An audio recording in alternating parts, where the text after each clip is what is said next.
Hi, and welcome to my video, which was reviewing the Joy head units, product out of China.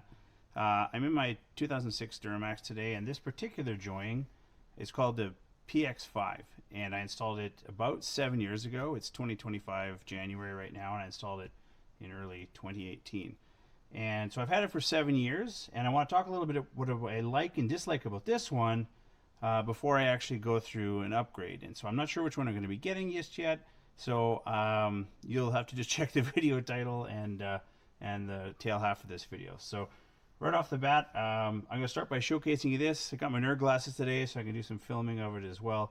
So let's kind of get into my likes and dislikes of this Joying PX5. All right, so as you can see, it's a 7-inch screen, tablet style. There's no knobs. There are a few buttons on the side for power, home, reverse, or sorry, back, and then volume, plus, minus, and then there's also a SD card here, so if you want additional storage for stuff. I have one in there, but I've never actually used it for anything. So we'll just kind of turn it on here. As you can see, it's pretty much instant on. And that's kind of one of the best things about this device is how fast and snappy it is. So it doesn't really kind of matter what you're doing. It's very fast, very snappy. I actually haven't used this nav function in a while, so you can pick your nav system as well. Kind of going into it there now. So as you can see, it's relatively quick, and given that this is 7 years old, it's 4 gigabytes of RAM unit. It's reasonably decent, but it's not really up to today's standard, which is one of the reasons why I kind of want to upgrade it. See, it's a little bit notchy. Yeah, a little bit. Right now it is connected to Wi-Fi, so I am in my garage right now, so it's connected to my home Wi-Fi. Generally when you're on the road, you could connect it to your vehicle Wi-Fi, which is a cumbersome situation because it doesn't auto connect, so you have to do it manually every single time. So that's one of the knocks I have on it, and that brings me to kind of one of my favorite features about this, and it's called their Z-Link. And so this allows me to connect in to my iPhone. So I'll just kind of connect my iPhone in here now. So it connects via cable. It's not wireless back 7 years ago. And now I get, the typical CarPlay interface that you're used to. I find it to be very snappy and very good. I didn't actually know about this feature when I first got it. I'm like, what the hell is Z-Link? But it allows you to do all this stuff through your phone, which is pretty sweet. So now, yeah, I've talked about the screen quality, talked about the CarPlay. Now we'll talk a little bit about the sound. There is actually a pretty good equalizer in here, which allows different things. I'm just going to connect in here to this. Gives me my Bluetooth audio. Pick some yes, some non-copyrighted music, and it actually sounds quite good. I would say it sounds as good or better than my factory radio. Again, this is a vehicle with 18-year-old speakers and such. I find I don't play with this very much, but the audio quality is quite reasonable within this. I also have it connected to my steering wheel controls, which I'm controlling remotely here. So that's a different module that you have to buy when you install this thing. Alright, now one of the reasons you buy an Android head unit in the first place is, of course, because you have Android apps. And, so whether it's Spotify, your music apps, your Google Maps, whatever have you, you can play them natively on the device, and that's kind of the big reason that you buy these in the first place. But I've found them to be hit and miss. So there's a lot of, you think it's an Android unit, it should just work, right? But as with everything out of China, just some stuff doesn't work. See what if I got in here. So I use this Blue Driver. It's an app that interfaces with my ODB2, and I can do scanning and things like that. So I tell it I want it to work.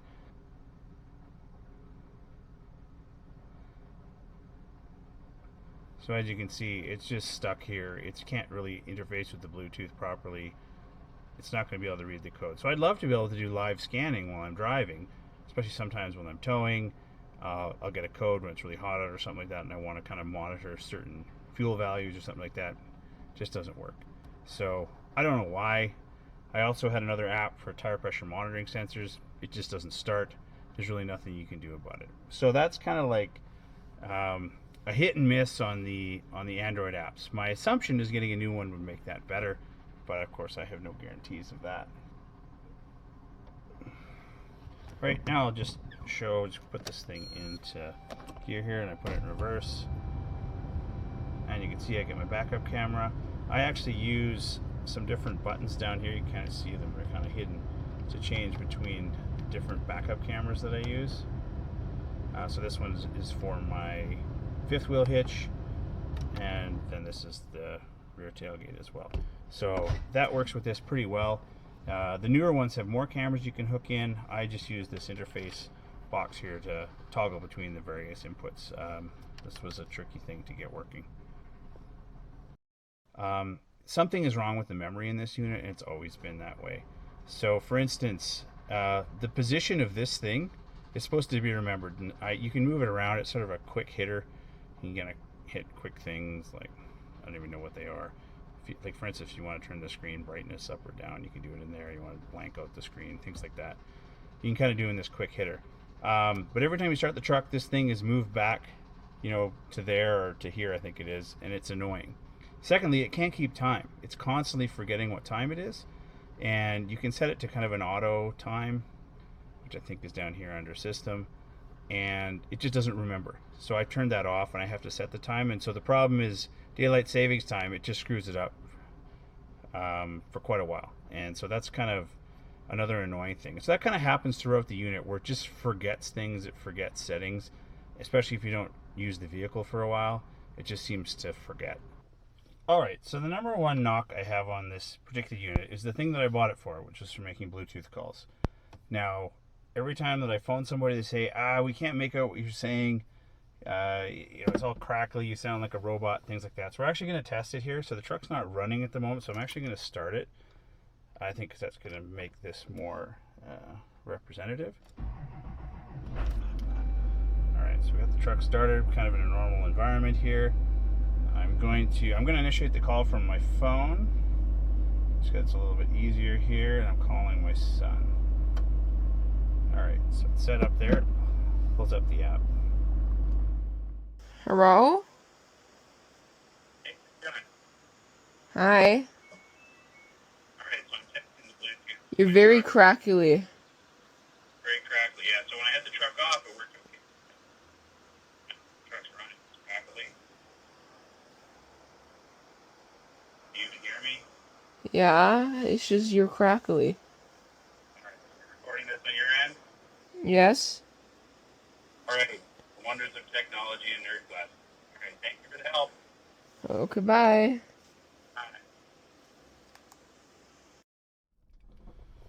Alright, so that's the demo of how well the Bluetooth works. Again, I've sent this back once before. They still can't fix it. So that's the number one knock on this unit. So lastly, I guess I'll just say the thing that I like about it is really just the price per performance. 7 years ago, there was nothing on the market that was even close to this. You'd be spending thousands of dollars for just a complete head unit touchscreen like this. And that's really, I'd say the rest of the market's caught up, but you still can't beat it for the price. I think I paid about $400 Canadian for this unit, and I believe the new ones are in that ballpark. And ultimately, it comes down to how accurate and how amazing do you want the thing to be for the price. I think for me, the fact that you get a really nice looking unit, you get the different Android apps supported, at least most of the ones I want to use. You get CarPlay on an older vehicle, which right off the bat is sort of everything. And you get that all at a very reasonable price. And let's face it, this thing's 7 years old. I did replace it once. When you do replace these things to Joying, you actually take them apart and you mail back just the motherboard. So, and that kind of brings me to my kind of number one knock on Joying. So, as with everyone in China, it would seem, they build them expecting them to fail. So they build 10,000. If 1,000 of them don't work, they just swap them out, right? That's the Joying approach. But the downside is they'll ship it to you for free, but they will charge you to send back the motherboard. You can't send this whole thing. It would cost you hundreds of dollars. It wouldn't be worth it. So you actually have to take it apart, pull out the motherboard. And it's the same motherboard in every single unit, and then you send it back. They just put a little more RAM on it or whatnot. So they change the size of the screen, they change the size of the DIN, in fact, 1 and 2, but the guts are always exactly the same. And so they end up, oh, we'll just swap it out for you, just send it to us. And they do that, but it costs you $40 every single time and a bunch of grief, and you're sitting without a unit. And so that's kind of the knock on them, is just they're taking that sort of 10% failure rate into account. I've had two, but the second one has lasted reasonably well. There's some things they're just never going to be able to fix, and so I'm really curious if the new units are going to be better. Kind of supplementary to that, one of the things that I don't like about what they do is the change in the unit number all the time. So this is a PX5, right? And I think we can actually go into the menus here somewhere. It's kind of hard sometimes to figure out how this thing works. And you can actually see which, I don't remember which unit it's in here, probably in here. So I'm on Android 8, and yeah, this is the PX5. They change their model names constantly. So when you try and review the actual unit that you got, you can't find any reviews for it because they change names so fast that you can't pin them down.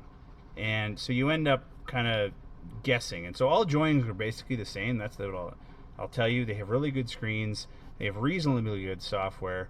Their Bluetooth can be hit and miss depending on, but they have customer support that gives a damn, and they do it at a reasonable price. And so for me, it's enough to try the next one. So let's move on and see how I like it.